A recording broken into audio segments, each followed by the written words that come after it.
ప్రముఖ ఓటీటీ వేదిక ETV win app summer సందడికి రెడీ అయింది. ఏప్రిల్ స్టార్టింగ్ నుంచి ఎండింగ్ వరకు స్ట్రీమింగ్ చేసే సినిమా, వెబ్ సిరీస్ వివరాలను అనౌన్స్ చేసింది. వీక్షకులందరికీ అందుబాటులో ఉన్న తెలుగు ఓటీటీ వేదిక ఈటీవీ విన్ యాప్. ఈ ఓటీటీ సబ్స్క్రిప్షన్ ప్లాన్ మిగతా ఓటీటీలతో కంపేర్ చేస్తే చాలా అంటే చాలా తక్కువ. రేటుకు తగ్గట్టు స్ట్రీమింగ్ అయ్యే సినిమాల లిస్ట్ కూడా ఉంటుంది. క్రేజీ స్టార్ హీరోస్ సినిమాలు గానీ, వెబ్ సిరీస్లు గానీ రావు. ఉన్నంతలో మంచివి ఇచ్చే ప్రయత్నం చేస్తూ ఉంటుంది.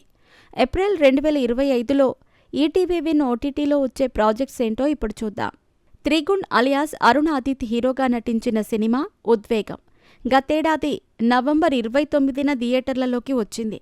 మహిపాల్ రెడ్డి దర్శకత్వం వహించిన ఈ సినిమాకు వీక్షకుల నుంచి మిశ్రమ స్పందన లభించింది. ఇప్పుడు ఈ సినిమాను గురువారం ఏప్రిల్ 3 నుంచి ఈటీవీ విన్ ఓటీటీలో స్ట్రీమింగ్ చేస్తున్నారు. ఇక తర్వాత దర్శకేంద్రుడు K. Raghavendra Rao, national award winning film Shatamanam Bhavati దర్శకుడు సతీష్ విఘ్నేష్ అసోసియేట్ అయిన ప్రాజెక్ట్ కథాసుధ 5 కథల సంకలనంగా రూపొందిన యాంథాలజీ వెబ్ సిరీస్ ఇది. ఇందులో 2 కథలు ఉత్తరం, లైఫ్ పార్ట్నర్ను ఏప్రిల్ 6న స్ట్రీమింగ్ చేయనున్నారు. కోర్టు సినిమాతో మంచి పేరు తెచ్చుకున్న అబ్బాయి హర్ష రోషన్. అతను ఓ ప్రధాన పాత్రలో నటించిన సినిమా టుక్ టుక్. నిహాల్ కోతాటి, శాన్వి మేఘన జంటగా నటించిన ఈ సినిమాలో సలార్ ఫేమ్ కార్తికేయదేవ్ ఓ కీలక పాత్ర చేశారు. మార్చి 21న థియేటర్లలో విడుదలైన ఈ సినిమా ఏప్రిల్ 10 నుంచి ఈటీవీ విన్ ఓటీటీలో స్ట్రీమింగ్ కానుంది.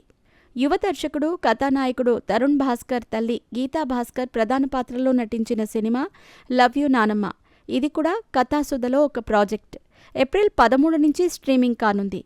తర్వాత నటుడు బాలాదిత్య ప్రధాన పాత్రలో నటించిన వెండి పట్టీలు కూడా కథాసుధలో ఒక పార్ట్.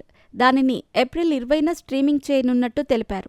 ఏప్రిల్ ఎండింగ్లో 2 వెబ్ సిరీస్లతో ఈటీవీ విన్ ప్రేక్షకుల ముందుకు రానున్నారు. ఏప్రిల్ 24న కొత్తగా అని ఒక వెబ్ సిరీస్ విడుదల చేస్తోంది. అందులో హీరో హీరోయిన్లుగా కొత్తవాళ్లు నటించారు. దీనికి ముందు కొన్ని యూట్యూబ్ ఫిలిమ్స్ చేసినట్టు ఉన్నారు. ఏప్రిల్ 27న ట్రింగ్ ట్రింగ్ అని మరొక వెబ్ సిరీస్ తీసుకొస్తున్నారు. అందులో రవితేజ మహాదాస్యం హీరో. దీనికి ముందు ఆయన కొన్ని సినిమాల్లో హీరోగా నటించారు. ఆయన కూడా యూట్యూబ్ నుంచి సినిమాలకు వచ్చిన యాక్టరే.